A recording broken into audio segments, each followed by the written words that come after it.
Benny was saying, he had stated, and it's in the dictionary, it's in the World Courts. Treaty isn't saying I give up who I am, my identity, my land, my resources, to be put on a POW camp, which are reserves, reservations across North America. That's not what a treaty is. A treaty is signed for peace. And when I first was involved with who we are, was with the late Addison Crow. And Addison Crow was doing research in Ottawa. And when his wife was from Moreland, the Stonings hired him to do some research, so he was going to the archives in Ottawa, going through stuff, because there's part of the reserve was being claimed by a non-native rancher, saying that it was his land, it was given to him, it was just a lease. And somehow this not people came across saying, no, that's my land. So they wanted to get the legal land, because the government was releasing documents on their allotted POW camp, their reserve. So when Addison Crow went down there, he started looking for the Stonies, their treaty. He couldn't find it. So he went back and he researched and finally found it under Treaty 7. Because remember, under Treaty 7 there was Signatory Indians Byron, the Stonies, and Sarsi. Okay. Back when it was Sarsi. And that was Treaty 7, still is today. So that, we started going through those files, we started coming across different documents that he heard of his names back when he was a kid, his grandmother, great-grandmother. So while he was researching for Morley, he found his, it only took him half a day. But he stayed in that, I guess it was basement, I don't know the exact setting, but there was a guard sitting there at the door, just sitting there, looking at him. After a couple of days, the guard got tired of sitting there, so I told him, okay, you know what you're doing. When you're done, just whatever you file it, refile it, and lock the door. Book here and there, and leave him with it. And what he came across was ration books. And he didn't realize the importance of those ration books are. Those things had all the bands on there, and the names of the band members of the individuals of the bands, from us guys, everybody, from Treaty 7. But he was focused on Treaty 7 on our band, Bates, the Weasel People, that's who we were. And the Weasel People, he started looking through there, and he recognized names that he hadn't heard. So he'd take a ration book every now and then, not make it look too bad. But he said, okay, well, I got a bunch of photocopied stuff, so he'd stick it in there, and then he'd leave. And that's how he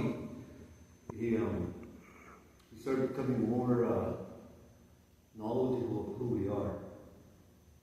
And I said, do you know who you are? Well, yeah. What Indian? He said, well, yeah, we'd like to believe that.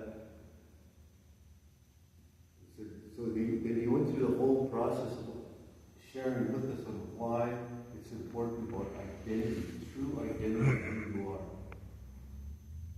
And he said, do you know that one time from our tribe we called Bates, the Weasel People. And he said that the archives, what he went through, what he discovered, was there. But the propaganda that started is the government started changing that to blood, Bunnies. And the story to that Bunnies was these settlers were going west. They came across the prairies. They came across some half-naked Indians running around screaming, painted in red, so they were called Blood People. And he said, you know how stupid that sounds? How many of us will actually do that? Run around half-naked, screaming and bawling prayers? You know, so when you look at fully-fledged Jews, dumb and stupid. And that propaganda started in 1492. In 1492, or 94, with Christopher Columbus.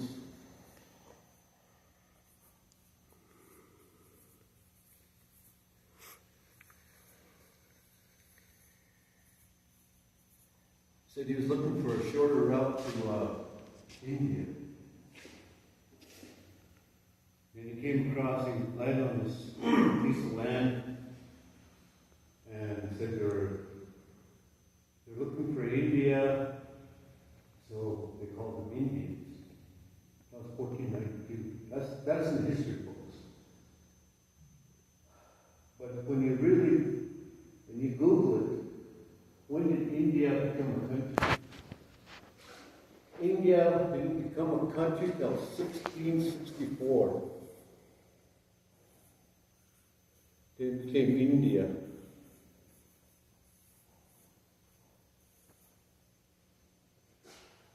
So look at that time frame here.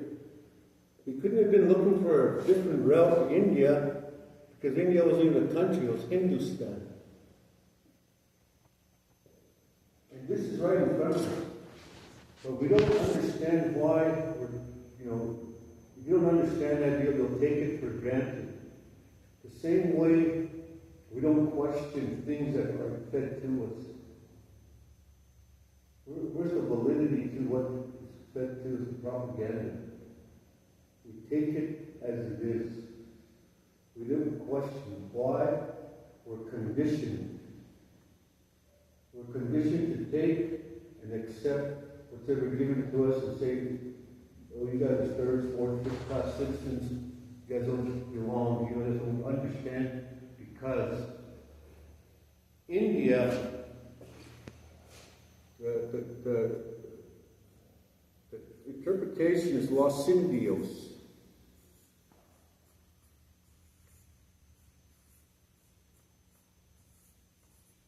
It's been altered down to Syndios,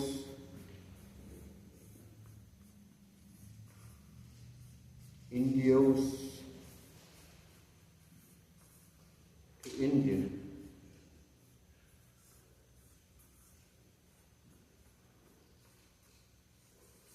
In the translation of this, godless people. That's what Los Indios says. Look it up. Los Indios, godless people. So as the years went down, it was Syndios, Indios to Indians. So this propaganda from Indian, they support this, or they, in their views. So when you're looking at why is it important how this time to treat you, if you don't know who you are, anybody can say anything to you, you'll take it as what it is. But as you're going through this Los Indios, godless people, and why it's important to understand why Indian is important. Say, well, I don't recall a godless person. The treaty was signed with the Indian status, what we refer to as the Indian. And that we're protected as an Indian under international law. Indian. So this Indian under international law,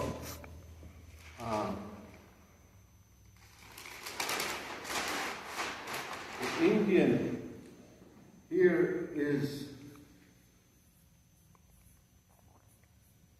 really crucial to understand, and whether you like it or not, we're protected as an Indian. In 1982, National Indian Brotherhood, NIB, changed it to First Nations. They're the push behind it. They were also sponsored by the government, right? And this is a government-funded organization. It's not treaty, it's not Indian, it's a government-funded organization, like how chief and council are governmentally funded. So this First Nation took us away from our protection under international law of Indian. 1897, I think it is. Is it 1897? J.J. Kerr is in the law books. It's not made up. It is in the law books. 1897. It's 1897, January 12th. We're protected as Indians under international law. And under international law, if they do not abide, we have the world protection. Lester will go through that when he took his land back to the land bases, traditional land bases. And in any event that they refused, he could call on the world to come in, step in, and help us out. That's why being an Indian is really important. But on top of all this, one of the things that under the treaty, there was no surrender of treaty up here. Yeah. No surrender of sovereign.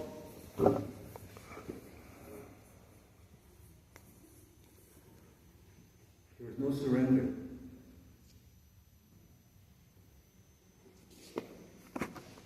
And when I say that there's no surrender, Treaty 7, a little history. 1877. 1877, what happened? Who can tell me? What happened in 1877? The treaties. 7.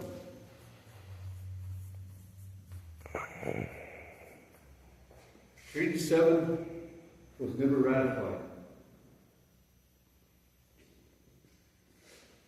And that's no word of a lie. Treaty 7 was never ratified. There's a supplementary Treaty 7, 1884. That's a supplementary treaty.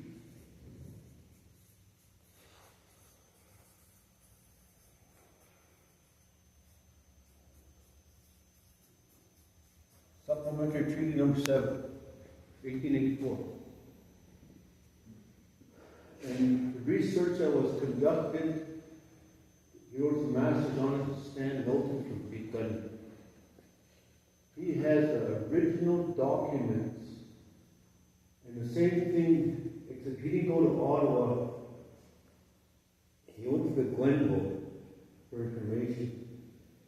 When he first started his paper, Leroy Little Bear, the head honcho, he called himself, of the NAS department, University of Lethbridge, wouldn't support him. When he explained to him what he was doing, he wanted to do research, Treaty 7. And Leroy wouldn't support him. So what does he do? He shops around, he goes around the whole university campus because you need someone supervising that's a professor there. He finally finds someone that's going to supervise him that's got nothing to do with his paper. So, but they say, yeah, we'll supervise you. They didn't think too much of it. He goes to Glenville. He's asked, he's directed, go to Glenville, see if you got information there. He goes there to find out, yes, we have information, but who are you? I'm Stan Knowlton, a student at the University of Lethbridge. You have no access. So he tries several ways. He can't get in there, can't get access to the information. So he goes back, he puts his paper on the shelf, leaves the university, makes it on tribal council. So he tries again, so well, goes back there, does the same thing, you know. I'm Stan Knowlton, I'm becoming band council. Okay, come on in. And the way he explained it, the room's probably half the size of this. There's a door on this. And he said he walks in there and there's paintings all over the wall. Stuff. So I could hear the door opening and he's looking at these things, he's reading the article. Well, he turns around and sees a stack about 5 feet high, 4 feet wide, about 5 feet long. These guys are coming in with these dolls he's putting in. So he's standing and he goes to the security comes up and tells him, this is what you requested. And Stan was going to say, no, that's not what I wanted. But I better shut up because I want to see what's in these boxes. So okay, so he starts going through that.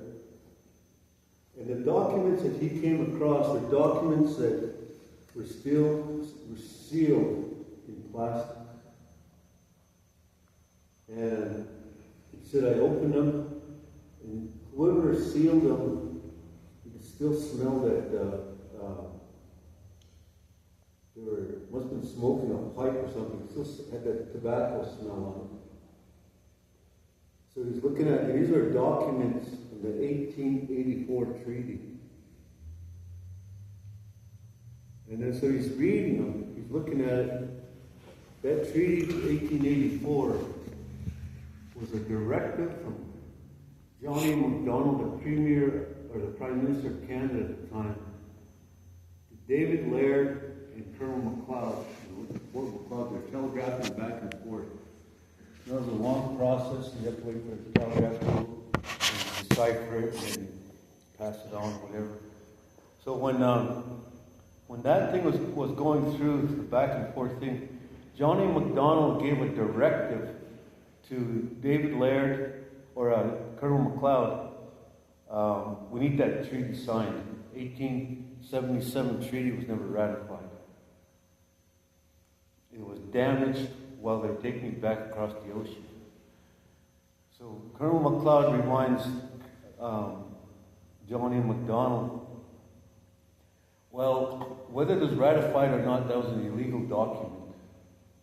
When I say illegal document, to sign a treaty, everybody that's involved, that's impacted by it, had to have signed a sworn affidavit to agree or disagree, but there had to be a sworn affidavit. He said there was none.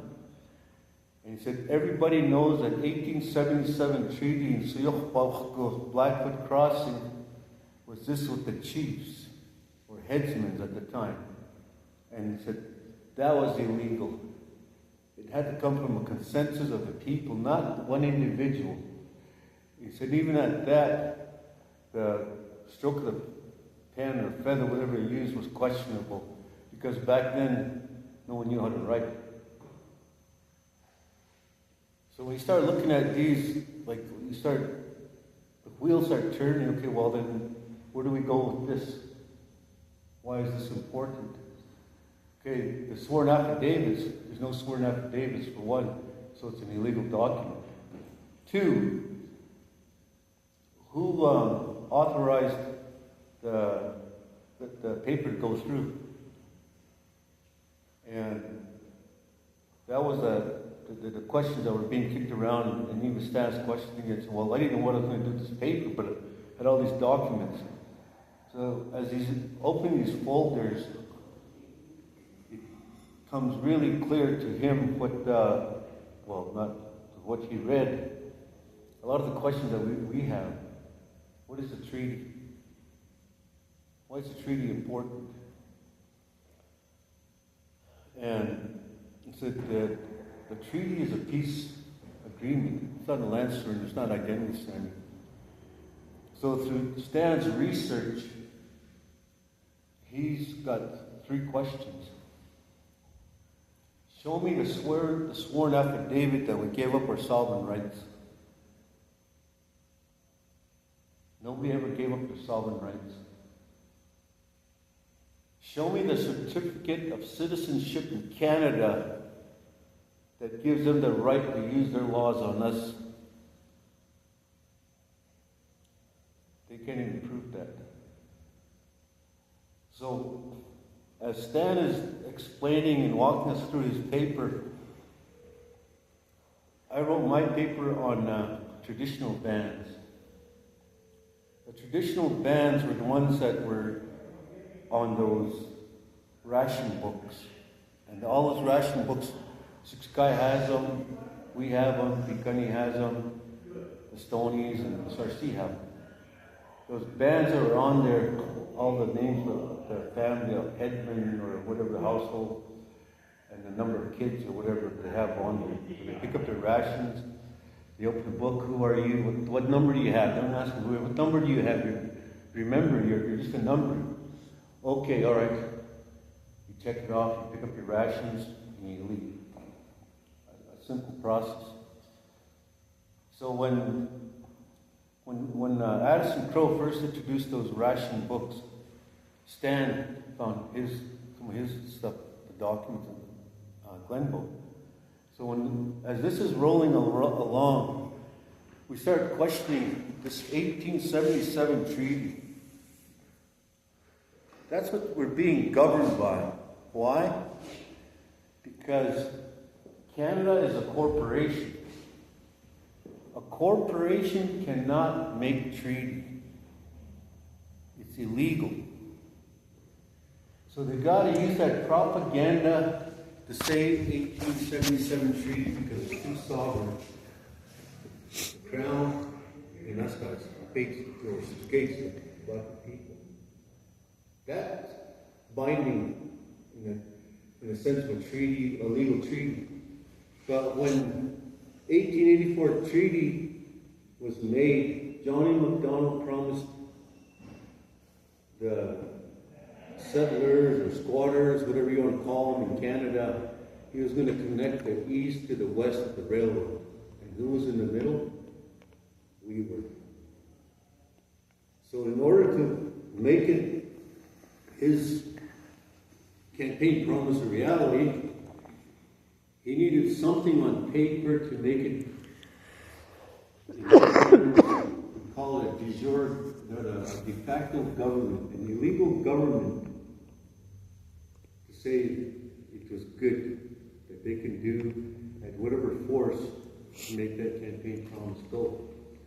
And there's two things, you guys remember these. When people are talking, remember, like I said, question what's a de facto? You know, what's a de jure? If this is what the government looks at,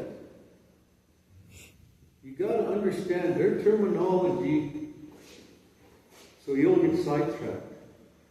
Everybody takes things for granted. We don't ask questions.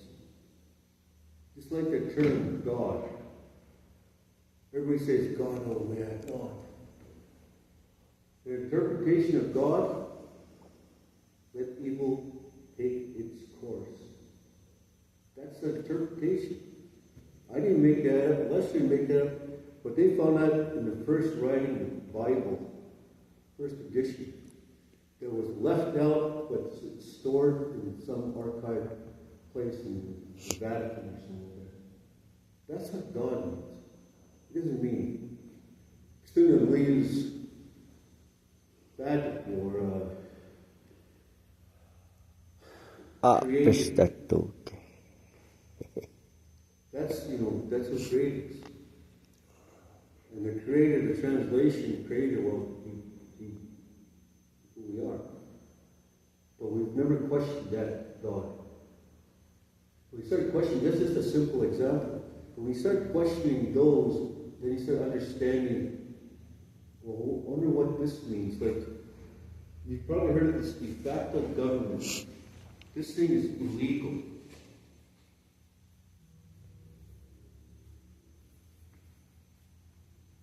And this is legal. A de facto government will do whatever it's going to take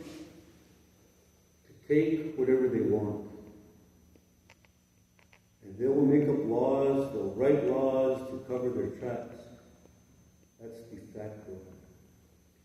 And illegal, in a de jure government, the legal one, is what we had in place. Our people had that in place. And how they had that in place is what Lester will go through that. and how people were selected to represent, not to be dictators, but to represent the people. I hear it too often, too many times, oh, leadership, leadership this, leadership that. Even these self-proclaimed leaders, they call themselves, that were voted in, a popularity vote that don't know shit, all of a sudden they're making decisions for us. And those decisions that are making aren't healthy ones. But everything that we know today, what's happened to us, how can we live in poverty? Why do we live in third world conditions? We're in 2025, there's still families that live 6 families in a household. Why is that? For us guys here speaking, our tribe doesn't even meet in stand-up anymore. They meet in Calgary. They get a 5-star hotel. They get mileage, honorarium. They get everything, spending money. They meet in Calgary where we got people dying left and right on the blood reserve. And why? Because we don't understand exactly who we are. As First Nations, we fall under these factors. They will lie. They will make up stuff. If he decides to ask a question against the chief and council, they'll look at you and say, where is he? Where does he get his income from? Where does he live? And they'll put pressure on housing, where your income's coming from, to cut you off, to shut you down. That's how they get to you. And they say, oh, I want to call the cops. Who the cops, like for us guys, who they sign a contract with? De facto government. They're not accountable to us. Like us guys back home, Ghana, they're accountable to the chief and council who write your paycheck. You step out of line and tell, you don't follow my orders, we'll have you fired or removed. So this de facto government can make and break their own laws, they don't care. And what's protecting us right now? Nothing. We have no protection. Because we accepted that term, First Nation. First Nation, this has got no protection. Because you're illegal, you're protected as an Indian.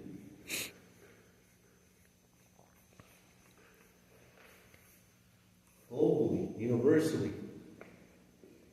That's how we're protected. So what you're saying is, we need to go back to India. You need to go back to the Indian, and Lester's going to walk us through that process. When we first started bringing this up, sharing this, we had corporate elders sitting in the crowd trying to mock. Oh, we're going to go back to the TP days. We're going to get rid of everything. We didn't say that. We worked through and walked through everybody through the same process. And then we look at this and go, no, that's not what we're saying.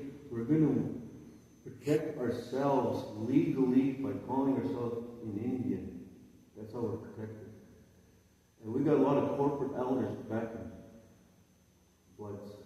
And I say corporate elders are those that do not understand who they are anymore. They're more, I guess, intertwined in material. We've got elders back home that haven't worked a day in their life, but they got brand new vehicles. They got brand new, and they have never worked. And that's who the de facto government targets. Because when you think about that, we're still pretty spiritually strong. Every one of us has it in our DNA, what we've seen, what was shared with us. We still have that respect. But those grassroots elders that had held that strong, grounded identity, most of them are gone and now gone. The elders of today are the ones who were raised in residential school. In a residential school, And you've heard all this, you know, you have a priest, nun, whatever, has the Bible, you've got it recite inside out, frontwards, backwards. But they'll go and do all the atrocities they did to us. Whenever they get cornered, oh, I'm with the Lord, I do this, I do that, and with God. Those elders today that were raised in there, what do? They have the same concept. They've been conditioned. Except they don't use the Bible. Now they're using the pipe. I'm with this society, that society. It's just as bad. There is nothing different from them. And I brought this up, and I'm not afraid to bring it up because my grandfather brought it up when I heard that when I was a little kid. When people start using that and try to scare you, he said, if you have it in here, remember our own black words. And Lester, from his bands or tribes, they got their own words that they use. Kistulun use Akistulabs, courageous. If you're courageous, you're not going to be afraid because you're going to talk the truth. And talking the truth, meaning the real person, is going to talk about Nitsi. The truthful person is going to talk about the real thing. And then Akistuyi Batapilsin is how courageous you're going to become. And when you understand those terms, the stories start making sense. And as they make sense, you start believing in yourself. You don't have to listen to somebody saying, oh yeah, that professor said this, so I got to listen to that. And you start understanding the dreams, the stories, of why we were told what we were told. And when you start listening to those to yourself, then you know what? I know who I am. I am not who they say I am. I know who I am. And that's why, to understand these terms, don't get lost in these. It's like when we go to court, like us guys back home, they'll ask, okay, Mr. bruesd, who are you? And I did this in court. I'm 6 gates. No. Where are you from? 6 gates. Black lines. No. You have to be from somewhere. That's where I'm from. Well, what, you're from the Blood Reserve? Blood Band? No. You got to be from, because once you say yes, you fall into their jurisdiction. Because that's their de facto government. And they say, okay, so you're a First Nation from that band. You say, yes, you have lost your fight. Because you're not protected. But you say, no, I'm an Indian. No. You're no longer an Indian, you're a First Nation. You say, no, I'm read. Show me a document I signed. The affidavit I gave up my Indian right. If you can't prove it, then your laws, you can't hold me as an Indian is first law of the land.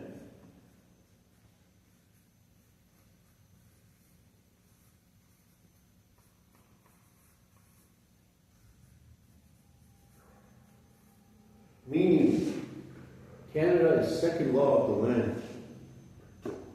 When we put yourself as a First Nation, you took yourself from first law and put yourself down to second law. Under their jurisdiction, and we're not protected under their jurisdiction, but they can use their laws on us to oppress us. You hear this term oppression, segregation, discrimination, that's where it comes from. Being pushed by their jurisdiction, and we can't get out of it. And it's in the Canadian Constitution. The First Nation or Indian will never be a Canadian citizen. So if you're not a Canadian citizen, what are you protected under? You can't be protected under their laws if you're not a Canadian citizen. So where are we protected under? First law of the land as an Indian. And that's where we need to go back to, and Lester's going to walk us through there. And once you understand that, share it. Don't keep it to yourself. When I first met Lester, what, 5, 6 years ago? It was regarding my horses. I've had over 300 head of horses. Chief and council, the de facto government has sold can on me. And there's a letter that Eugene Creighton, Walt's law firm, drafted up saying that Indian band, or not Indian, First Nations chief and council have every right to do whatever they want. Why? Because we've given up, well, we didn't understand at the time, but now we do. The Indian part, we call ourselves First Nation. As First Nation, we got nothing. We don't have anything. We have no rights. We have nothing. And that's why we're here today to share that. Sometimes a smaller group is good. Sometimes a large group is, well, also good. But we need to hear that. We need to hear this. Lester, as much traveling as he does, he sleeps in his van. He travels on his van. I don't know how many times the vans went around the world now to share what his knowledge is. We don't have a van, credit card to gas up, to buy food, to buy meals, to buy a room. It's from here. And that's where the difference is. And we've been targeted, not only politically. I've been targeted by the cops, politicians, and people using medicine. I said, well, is that all you got? That "Akustuyi Patapiosu," that term.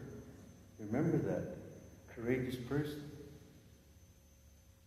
We all have that. But once you find who you are, our grandparents help us. They'll guide us. They'll protect us. Because other than that, if you don't know who you are, and you claim to be First Nations from, in this time, I'll use Signatory. Who are you? Yeah, you might get on council, but that's a popularity vote. Those that get on council, there's no word of a lie. If you swear your allegiance to Canada, you have given up your Indian protection. You will no longer have any Indian protection. That's in the world, global universal law. So be careful when you swear your allegiance. Don't swear your allegiance to Canada. If you have to swear your allegiance, swear it to yourself that you'll never be acquitted. Swear to yourself that you're going to work for your people, your kids, your grandkids, everybody. But do not give it to a de facto government that's going to control you. Because when you do that, you are going to be up against the wall with nothing. I mean nothing. So when I wrote my paper on the traditional bands, at one point there was 22 bands in 1877 that were recorded. The headsmen of the 22 bands. And I think you guys might have, I think at 9 or 11, I think. What band are you guys from? Your treaty? What's that treaty number there? 6. 6? Okay. So, like with that, like all the tribes had bands within. It wasn't just one band. Every tribe had bands within that made up the tribe. In our case here with the Akana, 6 grades at the beach, everybody that came from different tribes, in our case, Apage at the beach, we had 22 in there that were recorded in that were documented. In 1877, those things were kept, the records were kept. And all of a sudden, and if you look at that, I had a copy of that at the school, I didn't bring it with me, the articles of the treaty, and Lester will explain the articles don't mean shit. Because treaty is peace. How do all of a sudden we have articles under the treaty? We give up this, you can live over here and this. That's not a peace treaty, that's a bogus document. So when Lester was bringing that up, I was thinking about that, you know, it's always been in front of us. But we were never told that, because we're always told, you guys need to be following me, and you sit there and shut up. And you speak only when you're spoken to. And that all those, that thing, that's how we're conditioned. How many of us today sit there and take garbage, throw it at us, you know it's wrong, we just take it, listen, because we have nowhere to run. Because we're in a de facto government. Who do we run to? Who do you run to? The cops? Chief of council? The agents of Indian Affairs? Who do you run to? And that's why it's really important. And the stuff that you're hearing now is probably things that are totally new, which is, there's nothing wrong with that, because all this stuff has been oppressed from us all these years. Now we're uncovering it, we're bringing it forth. But because we're bringing it forth, we're getting targeted, being told, you guys are full of shit, you guys don't know, don't what.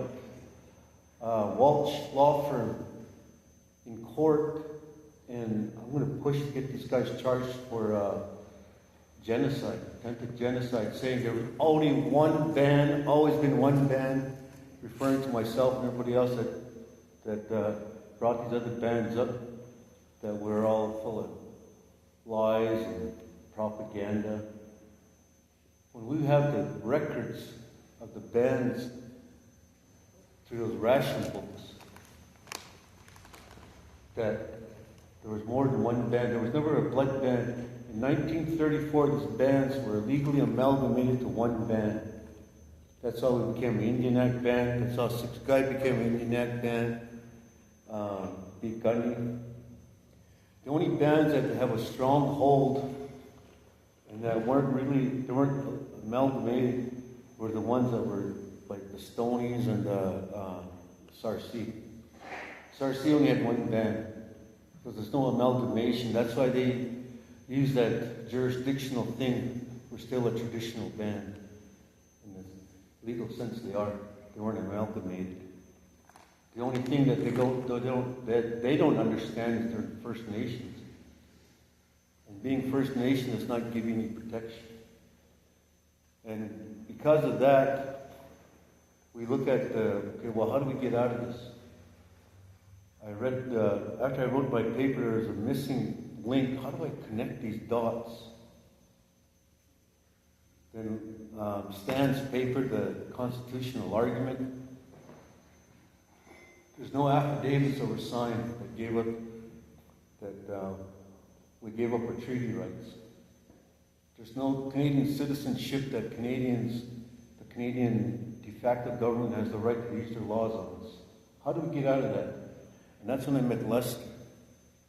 And Lester walked me through the whole process. So in this here now, is there any questions? I want Lester to explain, share his knowledge. Okay. Should we take a 5-minute break? Do you guys 5-minute break. Stretch. Like I tell my students at school, we're 5, not 6. Fill up my coffee. 1894, J.J. Curran made it case law. Indians belong in international affairs. So it's right there.